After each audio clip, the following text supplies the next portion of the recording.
Hello, everyone, and welcome to Staffer, the show about people who work in government or campaigns at any level. We hear their stories, their highs and their lows, and we talk to them about what they took from the job to where they are today. I'm so pleased that I get to present to you my conversation with Neera Tanden, who is the president and CEO of the Center for American Progress. Neera began her career in politics as an undergraduate when she was at UCLA. She volunteered for the Dukakis campaign in 1988 and again for the Bill Clinton campaign in 1992.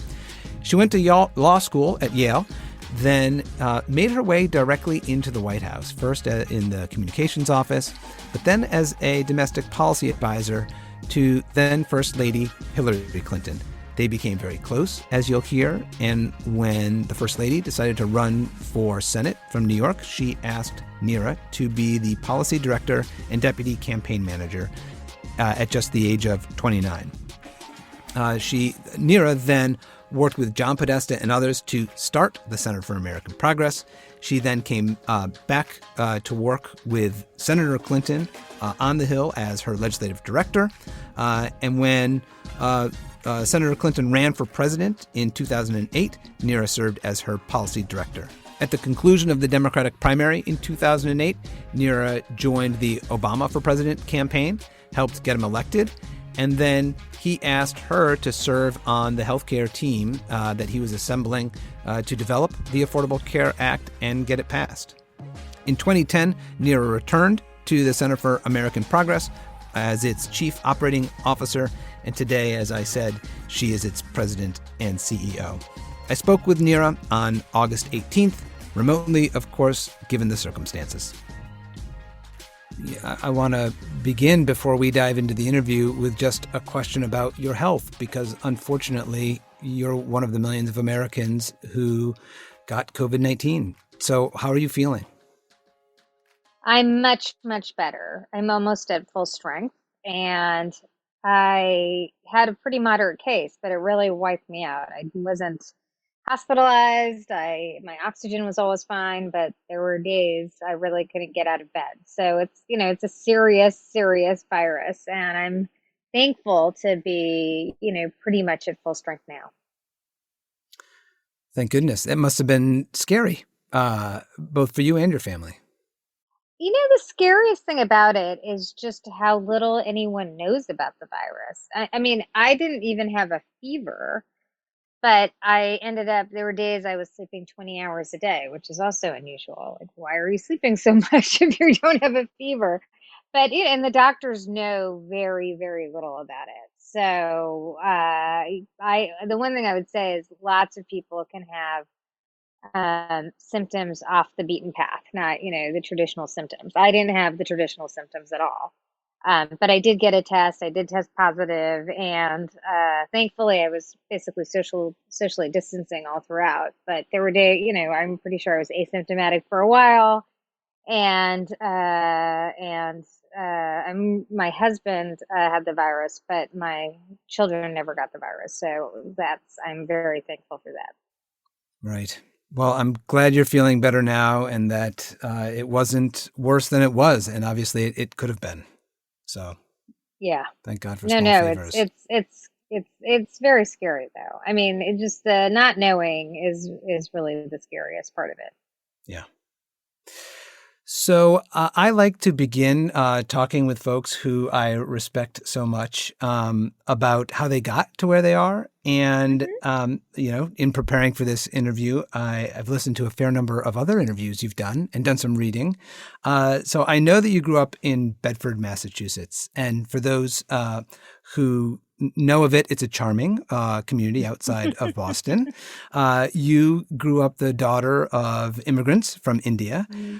So people may hear, Bedford, Mass, and think, wow, what a lovely way to grow up in an upper middle class neighborhood. But that wasn't exactly the way you grew up. Can you talk about that?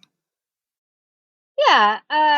So my parents were Indian immigrants. My father came here in the 50s and my mother came here in the 60s. And um, I have an older brother. When I was 5, though, my parents got divorced. I mean, I did grow up in Bedford, Massachusetts, which is a very middle class town, has really great schools.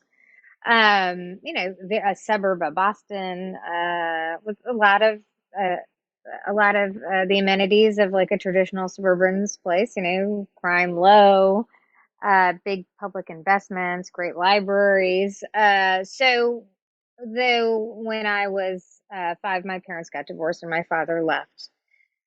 And my mother was left to raise both of us, my brother and I. And she, in that moment, really faced a very tough decision, which was whether she should stay in the United States. She'd never worked a day in her life. So she would have to go on welfare. So whether she should stay here and go on welfare or go back to India. And in India, people don't really get divorced now that often. Like no one got divorced in the mid 1970s. So she knew she would there'd be a lot of stigma for us. There'd be stigma for her, but there'd be a lot of stigma for us. And so she chose, I think she made this really courageous decision to stay in the United States. She went on welfare. Now there was a series of decisions or sort of fortuitous events that happened. So right before their divorce, in Bedford, an apartment complex was created called Bedford Village. And Massachusetts had a law back then, which was that if you set aside some housing for low income people, they would speed your permits. And it was like it created an incentive structure for suburbs, essentially suburban places like Bedford, to rent to low income people, which actually was sort of social engineering, but it worked.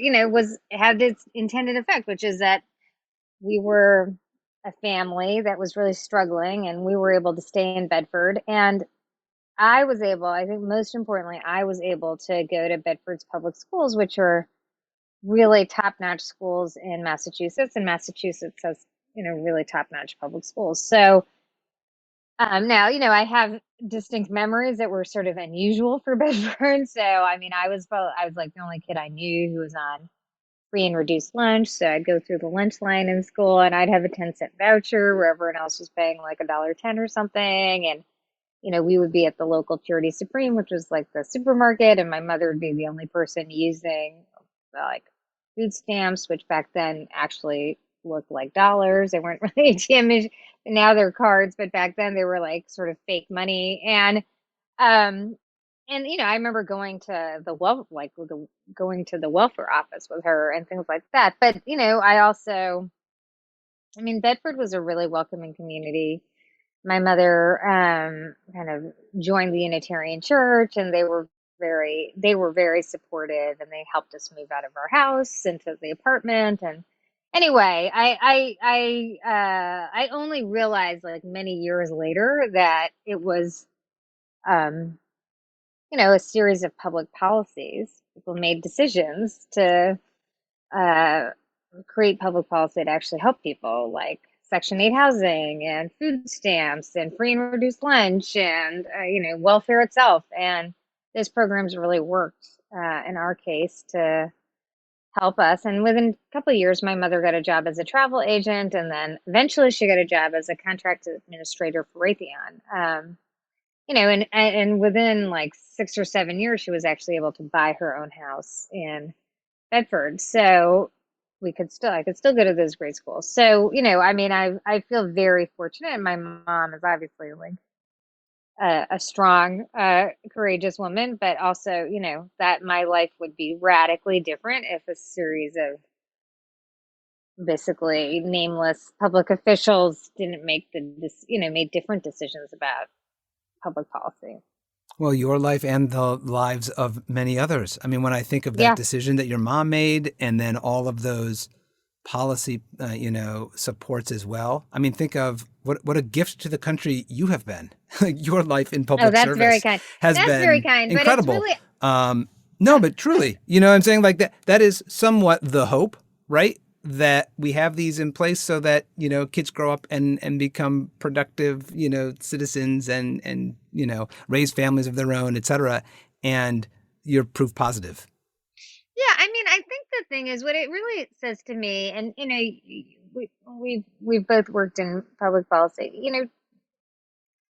Washington makes decisions every day. It makes decisions. People in Washington, our government makes decisions for us all the time. And the real question is, can those do those decisions expand opportunity or contract it? And I'm fortunate to also work in public policy, and I feel like honestly, it's important to pay it forward. It's important for me to work on policies that ensure that other people and other kids like me, the kid I was, have the same opportunities. And I think we kind of lose sight, and particularly with all the chaos and ugliness of politics these days, that's really what public policy and political life should be about, which is what are the laws and rules we're creating to make sure that people have not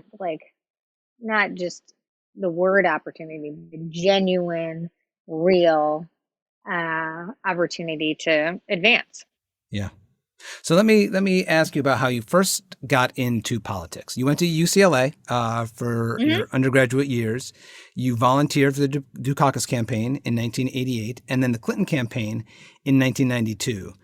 And my understanding is that in June of 92, so towards the end of the primary season, the last event in California, you actually got to introduce President Clinton at an event. How did you go from campaign volunteer to introducing the candidate?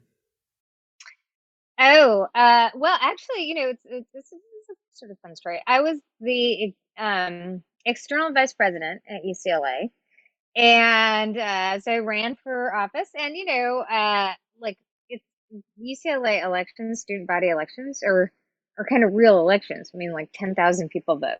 Yeah. So Yeah. it's like more people vote than some small towns. So that was like genuinely my first real taste of retail politics.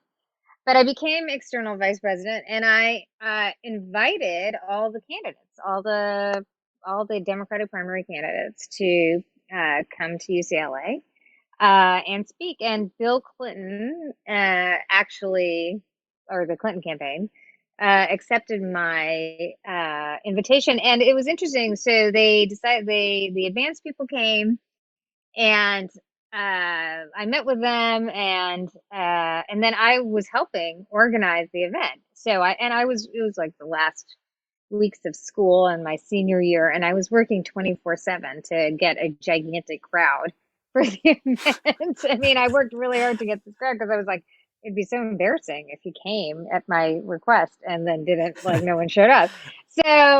So then, like 2 days before the event, or even it might have even been like the day before, the advanced team, and we'd have these TikTok meetings about the event, and they basically said, we need a student to introduce them. Like, we always have a student to introduce them. And I started thinking of students who could do it. And then, one of the advanced guys just said, well, why don't you do it? Since since you like helped organize the event. And so I love there is it. there is still and so I hadn't really been sleeping. I also had my senior thesis due at the same time. Um so so it was kind of an intense thing. But I think I actually introduced Hillary Clinton, Oh, who introduced Bill Clinton. Although I'm a little vague on it. Although it is in like the C-SPAN vault. So it is somewhere that on video that I did this, and oh, it that's a was good so nugget. it's so funny because I mean, just to presage like the future, there were like a small contingent of Jerry Brown supporters who were like protesting, even though it was Right. the last, it was the last event of the primary. So it was the day. It was actually Bill Clinton's last event of the primary ever, because the primary it was June 2nd, 1992, and that California was the last primary, and he was going to cinch the nomination there. And so these Jim Brown supporters were like protesting over nothing because Brown was like not really a factor. I remember being so angry because I hadn't slept, and there was a small cadre of people protesting. And I knew one of the guys, and I went up to him afterwards, and I was like, "How could you protest? Like, what is the point? This is like so nihilistic." I mean, I'm sure he didn't use the word nihilistic. I'm sure he used another word. Maybe you did. But and it was so funny. Like the guy got so heated, and I mean, this friend of mine, who's a rather tall African American man, saw this guy getting pretty heated, and he like stepped between us because I think he was worried the guy was going to get physical. And so, but I was like, I could take him. Yeah. He throws a punch at me, I could take him. I mean, just obviously kidding. So anyway, it's amazing that you remember so many years later, but it was a genuinely um, I have to say, campaigns are amazing experiences. So I really just was like a super volunteer, and then I worked. The California Democratic Party had a program which was called I can't remember. It was sort of a like honorary program. Like it was, they had some like great title for it, but basically it was a program by which they could pay you a low stipend to work on a campaign. Yeah. So, I mean, I think they paid $700 a month, and I got one of these fellowships for the Democratic Party, and I worked on the Clinton Gore campaign in '92, like sleeping on my brother's couch in Los Angeles. But anyway, it was great. It was a great experience to work on that campaign. So after the campaign and after you finished your undergraduate years, you went to law school at Yale.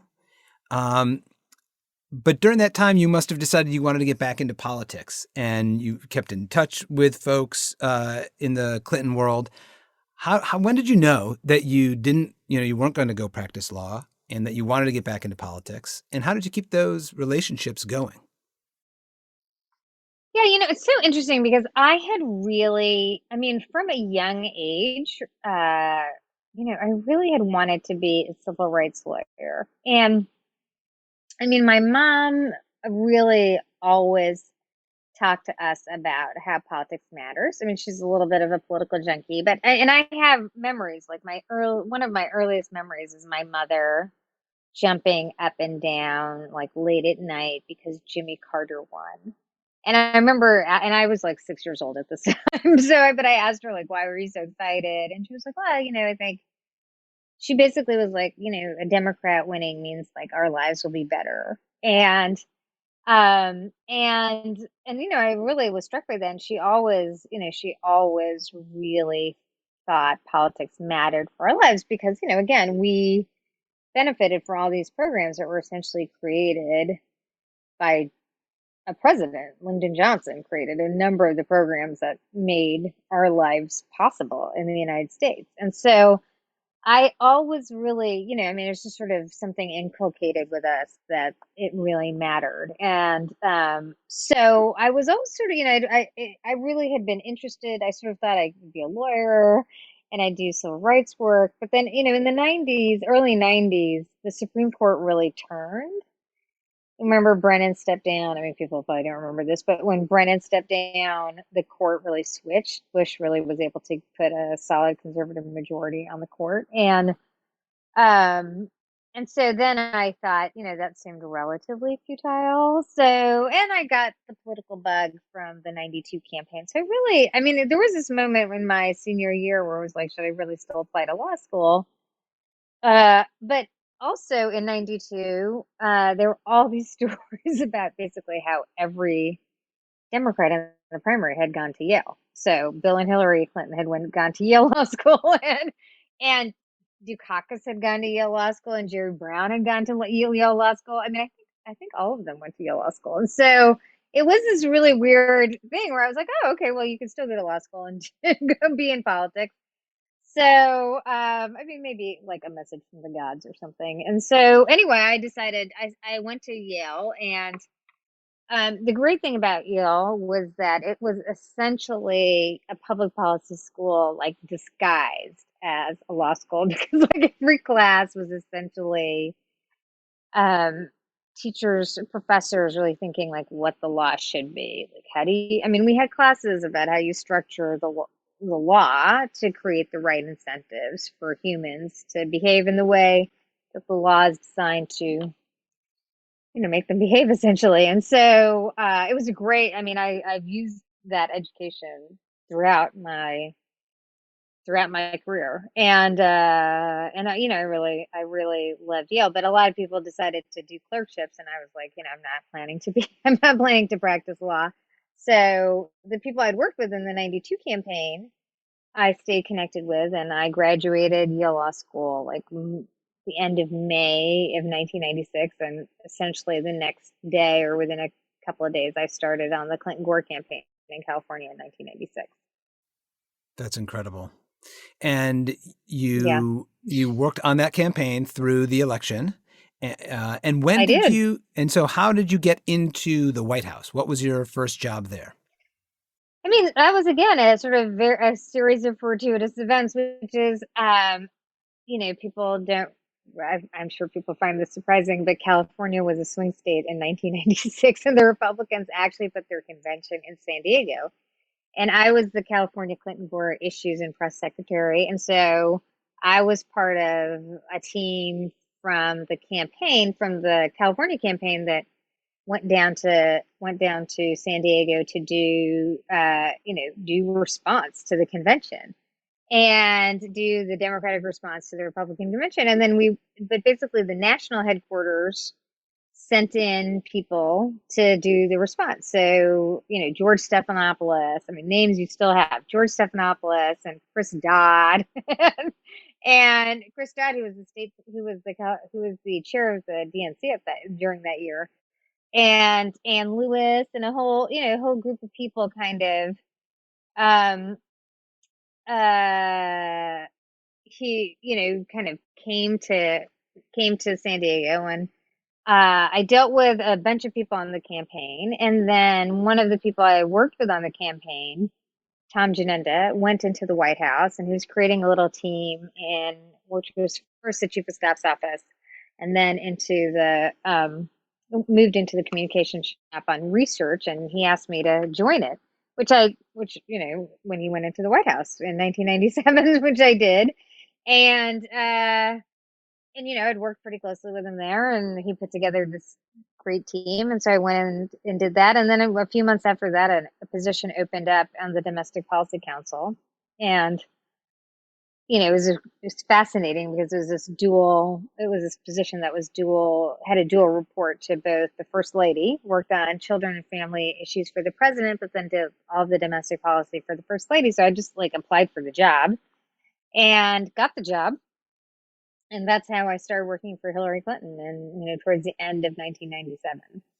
So, I want to come back to your relationship with Hillary.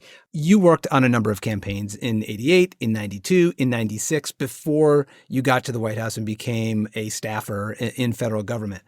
Um, Elaborate on why that was such good preparation. Yeah, so campaigns are always under-resourced in some serious sense. I mean, you can always spend more money on ads, you can always spend more money on field. And so, I think campaigns are always looking for staff to, maximize your impact. And so it's easy to get more and more responsibilities. And so in almost every campaign I've been on, I was doing more. I had more responsibilities with more diverse work at the end of the campaign than at the beginning. And so I really think it's just a great opportunity to, learn, get new skills, do different things. I was always sort of a policy person, but I learned the ropes around press, communications, um, field organizing. And also in campaigns, you just have to make decisions a lot faster. Events move relatively quickly. I mean, in government, they move quickly too, but in campaigns, they aren't, they don't have the expanse of the government, and you do have to make decisions relatively rapidly. I mean, it's much faster now in the age of Twitter, but even back then, reporters call for a response and you don't have all day to formulate it. So I think it really trains you to think quickly, to move quickly. And I'll say, if you do it and you do it well, you also gain a confidence that allows you to make decisions in other fields very quickly. Yeah. So I want to ask you about a campaign story, but from 2000. So this is when First Lady Hillary Clinton was running for the U.S. Senate in New York.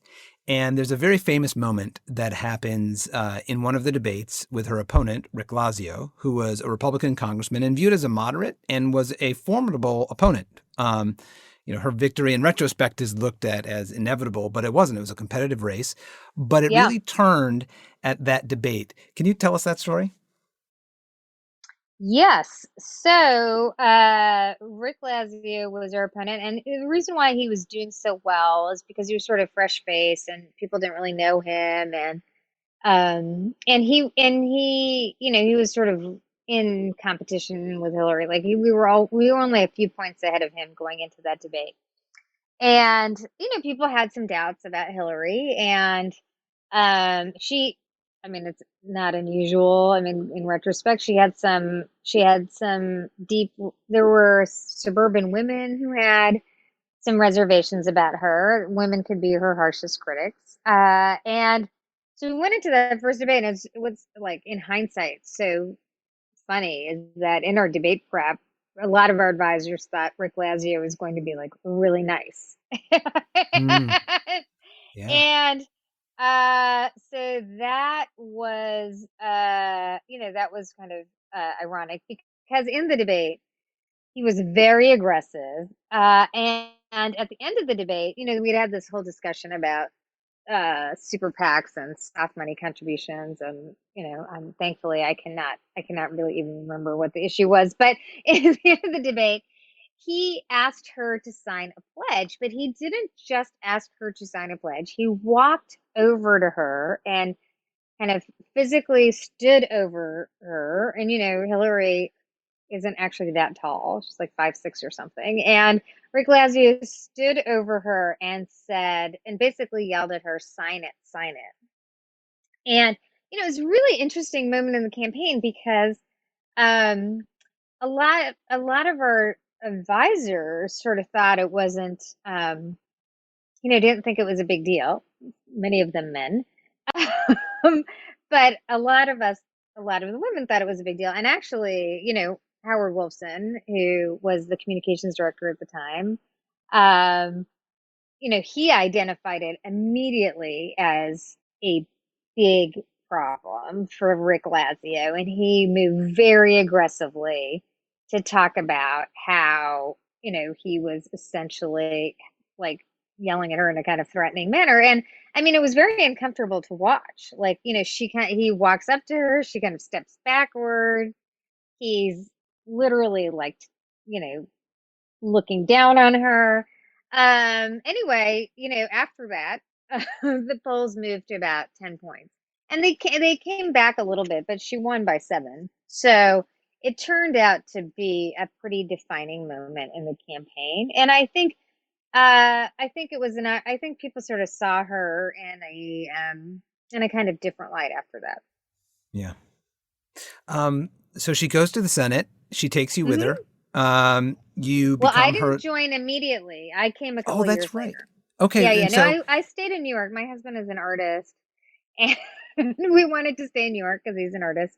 But then, I kind of thought during the Bush years, I felt like I wanted to come back to DC, which he understood. So a couple years later, I became her legislative director. and thank you for correcting me on that. And when, I mean, she was well known as a workhorse in the Senate. And I remember observing and reading about that was very intentional. She was, a huge national figure before she went to the Senate and did not want others to think she was a show horse. But on a staff level, tell me what that means, like how that gets translated into the work that you led as her policy director. Yeah, so I think what's so interesting about this is, I mean, so I started working for Hillary in 1997. And when she was First Lady of the United States, I mean, she's a policy nerd. She loves public policy. She would much prefer to be in a policy discussion about what we should do on a public policy than do events or interviews or things like that. So I mean, she's a person who's genuinely attracted to public life through the lens of public policy. That was, what she did in her 20s, in her 30s, in her 40s. It was always what drove her. So the workhorse part was not, came very easily to all of us. I mean, it came very easily to me. I mean, when we were in the Senate campaign, Hillary would talk about issues that like no campaign ever talks about. Like, I remember talking to her. She called me up and had read an article about, folic acid and how much babies are ingesting folic acid, which is like an important thing for them to an important nutrient. And she started wanting to talk about it at an event. And I was like, Hillary, no one is going to know what you're talking about. Like, could you just do the education event? Because, and it was a big adjustment for Folic her running. acid is not in the polling, ma'am. I know. But it's like, I mean, it's so interesting because people think of her. I mean, it's the tragedy of Hillary is how people so misunderstand her because, she never looked at polling before she ran in the Senate. I mean, this is just Yeah. when she was First Lady. In fact, when she was First Lady, she thought of her kind of job as to bring attention to issues no one cared about. So as First Lady, she did events on folic acid or brain development or, mental health issues or, she done all this incredible work on foster care. She really thought of the issues that she really thought like, if I'm going to be First Lady, I'm really going to focus on things, try to bring the press to issues that they're never going to think about. And so it was a big change for her to run for Senate and then actually try to talk about things that people cared about all the time, right? Because, that's sort of honestly what Bill Clinton and Al Gore did in the White House. And so anyway, she adjusted to it. And I actually thought of the Senate, it was important for us to communicate that she was a workhorse, but it wasn't really hard for her to be a workhorse. Mm-hmm. Sure. So what I mean by that is she gave credit to other senators for bills. When she worked on an issue, she gave credit to other people, and she'd always try to share the spotlight with other people. But in terms of what she actually did, which is focus on bills and law and change. I mean, that was a great job. She loved that. And for me, one of the like being a policy person working for Hillary is demanding, right? Because she's really, really smart and knows public policy better than anyone who works for her. But but it's very definitely daunting, particularly in her like late 20s to do that. But she's I learned so much from her, and I mean, she's again, it's something she really excels at and enjoys. So it wasn't hard to be a workhorse. It just was a little work to show she was a workhorse. Yeah. So let me just pick up on that. She was at first a boss, but she, has become a mentor and friend to you. You have worked, with her throughout her career and your career. I don't want to jump over too much, but you worked for her in '08. You worked for her uh, in 16. You worked with her in the Senate, in the White House as First Lady. What was it like to have her as a boss and a mentor and a friend? What did you learn from her? Oh my God, it's hard to articulate. Yeah, sure. I would say, I mean, I could go on and on. when I became president of CAP, I honestly would go from meeting to meeting and think in my head, what would Hillary do? So, I Hmm. mean, I learned how to be a leader from Hillary. I learned how to listen to people and really get information out of people and, in a way that they're super comfortable from Hillary. I learned a million things. I mean, it's hard to know where it like begins and ends because I started working for her in, as I said, in my late 20s. And it's it's a little bit like the mafia. You never really leave. And so I mean, like a couple like 10 days ago she emailed me about the post office and like what's happening with the post office. And I was like, yeah, it never it's like then we talked about the post office for a while. Yeah. And so it never really ends. I would say the hardest thing about working for Hillary, honestly, was just it's painful how people misunderstand her. I mean, it's just really like it's super that was the most painful thing. I mean, just the caricature of her and the meanness people have about her. It's I mean it's like hard, because I did work for her and but she treated her first lady staff as like her kind of family. We celebrated birthdays when I got married. Even though I'd only worked for her for like a year when I got married, she threw a shower for me in the yellow oval of the White House. So my Indian immigrant mom is like in the White House, like in the residence of the White House, like not in like the just even in the stateroom, like she did it in her house basically.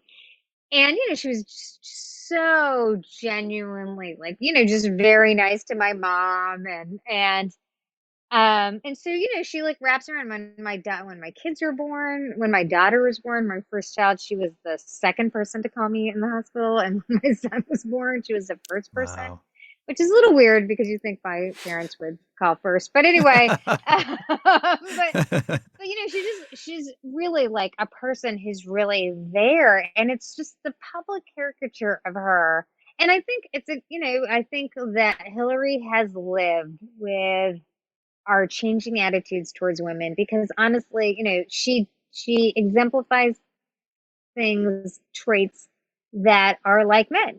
She has a commanding presence, and she is what we she's ambitious and she's like strong. I mean, she is a very strong person.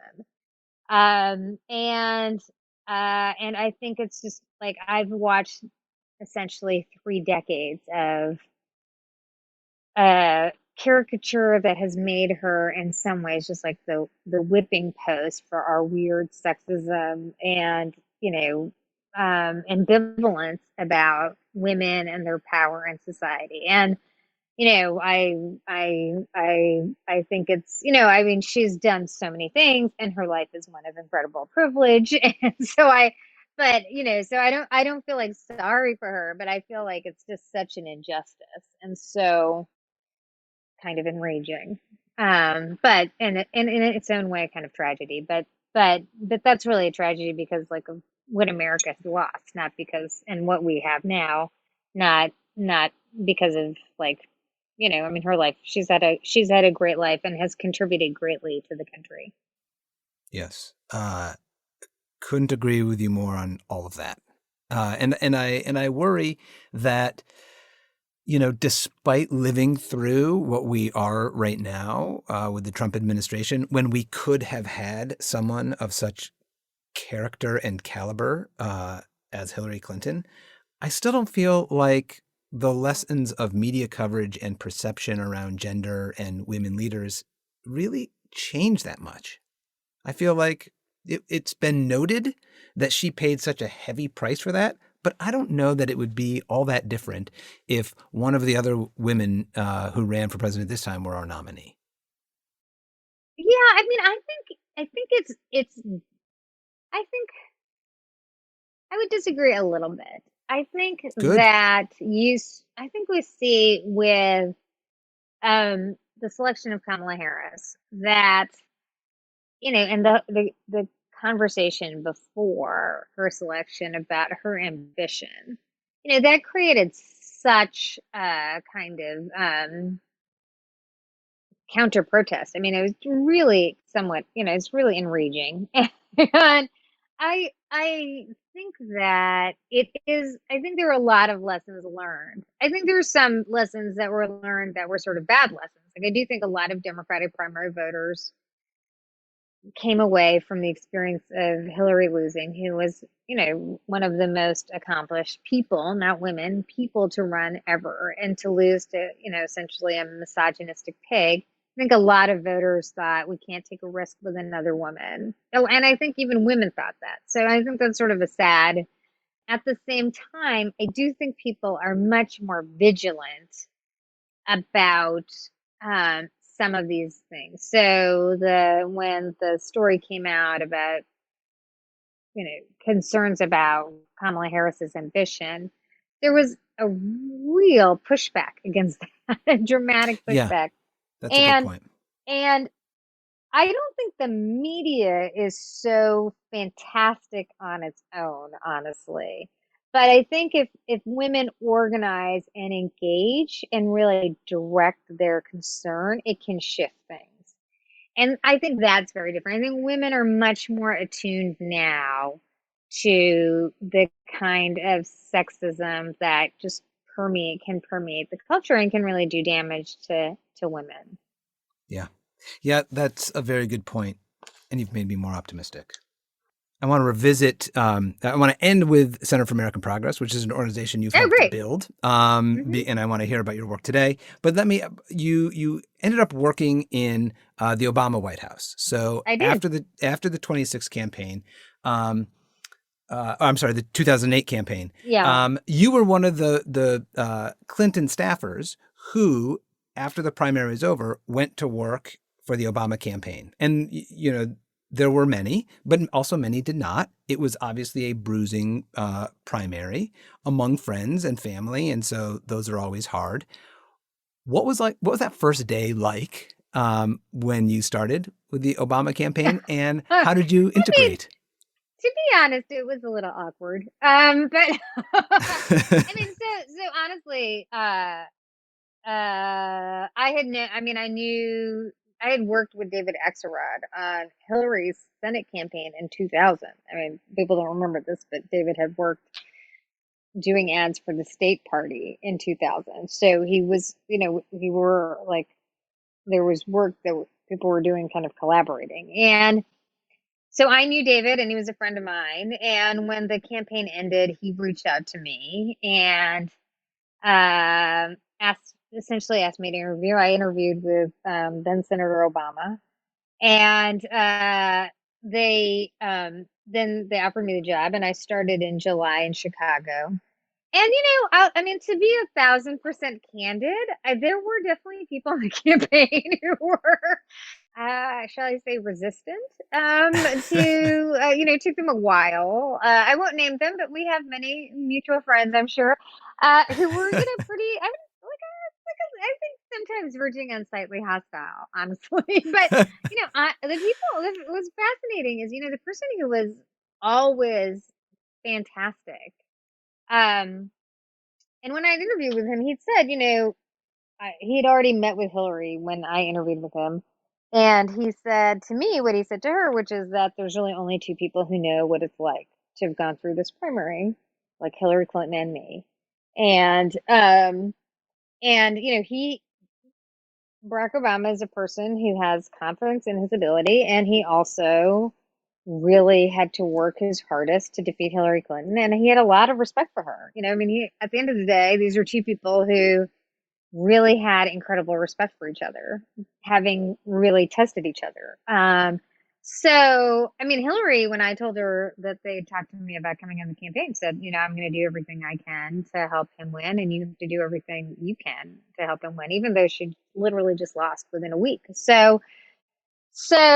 I went on board, but I'd say it was a little frosty. I mean, not everyone. Some people were great. Like, some people were really great. Anita Dunn was fantastic.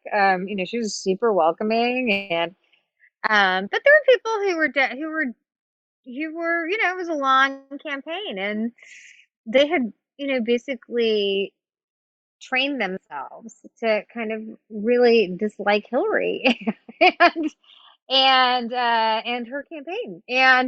Um and so, I had to try to dispel that, and it took some time. It took a little, but people thought out, and I worked hard, and I, wanted Barack Obama to be president, and it took a little while, but it's not like it was overnight for everybody. The election ends well. President Obama is elected to the White House. He asks you to work on healthcare. Where did you work, and as part of what team, and what did you do? Right, so I worked at HHS. I was a senior advisor on health reform. But essentially, I kind of spent most of my time working at the White House. Nancy Antiprall, who was the healthcare czar, so she led the kind of entire effort to pass the bill. She put together a team of people, which brought together people in the White House. Um, she had her own team. She had folks from the Office of Management and Budget. She had folks from the National Economic Council, and she had folks from HHS and Treasury. And so we all worked on different elements of the bill. In the beginning, it was fleshing out the bill. In the middle, was working on really nettlesome issues like the public option or abortion or immigration. And then towards the end, it was really just working the Hill to pass the bill. So, which is a great experience. I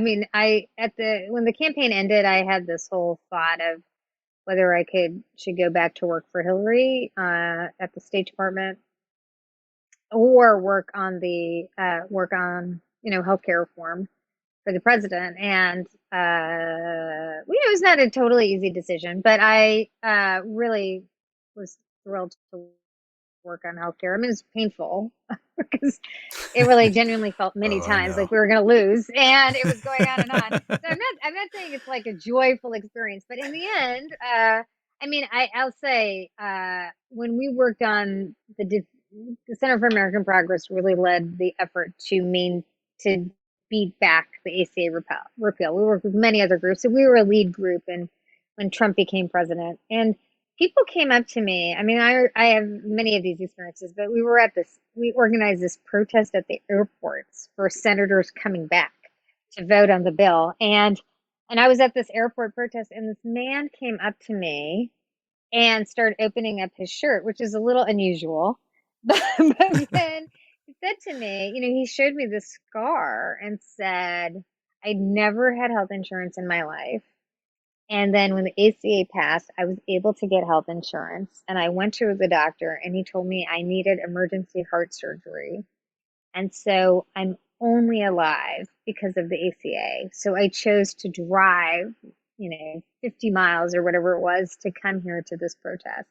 And I mean, just to go full circle, that is why we should be in public policy or work in public policy, because you can do things in public policy that solve, make people's lives better. And, that man is alive today because Barack Obama decided that he wanted to spend the political capital necessary to pass a bill that would cover millions upon millions of people, the largest expansion of healthcare since Johnson's creation of Medicare and Medicaid. And so, public policy is about making people's lives better. And I saw that firsthand in the ACA, but I also experienced it firsthand when I was growing up, and, people making decisions to create programs that help people. And so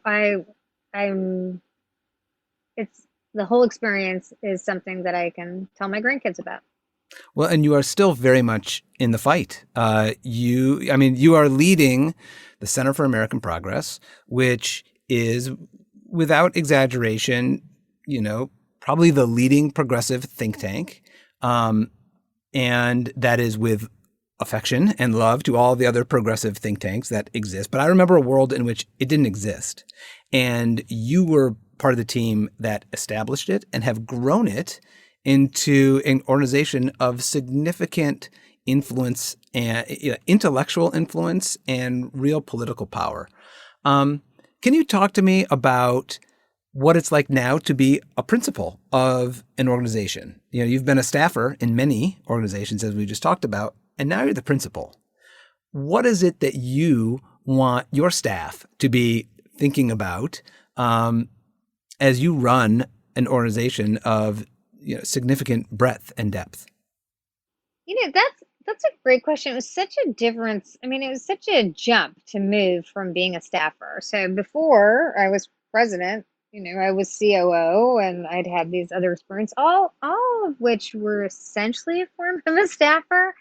But being a principal is really, really different. I think that the most important lesson that I learned, and I got this from Hillary, is you really, as a principal, you really have to give your staff space to disagree with you and challenge you and add in their thoughts. It's very easy to create a culture where, you know, you kind of say what should happen and people basically do it. And it's really important, just to say to people, this is my view, but welcome other views, or I could be wrong about this. So what do you think? Or start off just, even if you have a view on something, don't state it until other people have stated their views. Because I think when you're a principal, first of all, not everyone tells you everything. And people do manage their principles. And you want to give people the comfort and um, ability to really do what staff should do, which is to give counter views and help make the best decision possible by, sharing alternatives. And I genuinely believe all decision making, whether it's about public policy or strategy or communications, are better when you kind of see many sides to it and then move forward. Now, oftentimes I will do what I thought I would do in the beginning, right? So it's not like I'm always just relitigating issues, and there are things I've been wrong about. But and overall, in the most important job I have is setting the strategic direction of the organization. I mean, I'm responsible for its fundraising and for making sure it's managed well, but it's shaping the strategic direction of the organization. And I do get valuable insights from our staff and the exec team and everyone at CAP. But at the end of the day, I have to make those decisions myself. And how do you see CAP in the future? I mean, it is, as I said, it has grown into something so significant. It is known as sometimes the White House in waiting. It is a major contributor to democratic policy thinking. It is politically adept. So, in a way, it reflects your background, that is knowing politics as well as policy. In terms of a, potential Democratic administration, or God forbid we have, something other than that. How do you see Center for American Progress fitting into both of those worlds? Well, I'll take the nightmare scenario first, which is if Trump wins re-election, I think we'll have to continue to play a role as the sort of think tank of the resistance, so helping not just provide ideas, but organizational muscle behind opposing, a Trump second term, which will be really scary because he will be so unhinged. and and I mean he will feel absolutely no check, which will be far worse than what we are currently experiencing, hard as that is to imagine.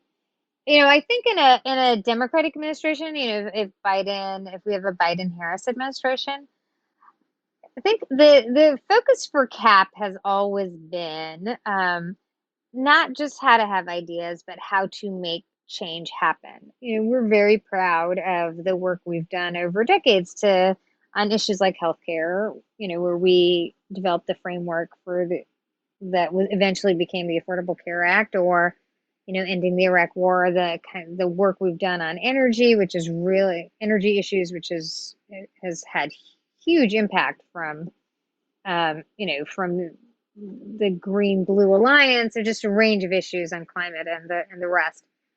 So our focus has always been to how to, not just to have the idea, but to think through how to make the idea happen. And so we do take into account how to not just to have the idea, but how you can move an idea through the political process. And I don't really apologize for that. I think, like, from my own experience, it's not like, it doesn't mean that much to have an idea. It makes change in people's lives when an idea becomes law.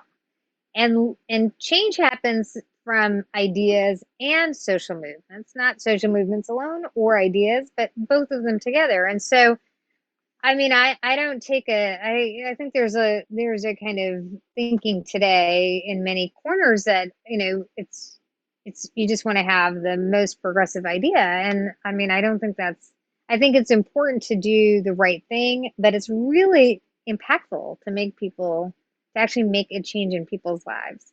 And so we do think through how to do that, and what not, not what can make it through the most conservative structures, but what can really meet the moment. And um, I recently wrote something on a new social contract, and I think this is a moment where we should think expansively about the role of government to help people, because I think people in the moment of the pandemic have understood incompetent government versus competent government is a really critical thing in their life, and we're going to have major challenges. But and I think the Biden campaign has seized this well. They have a very expansionist economic agenda, but it's received as well within the mainstream, and so I think that's a sign that they understand the moment.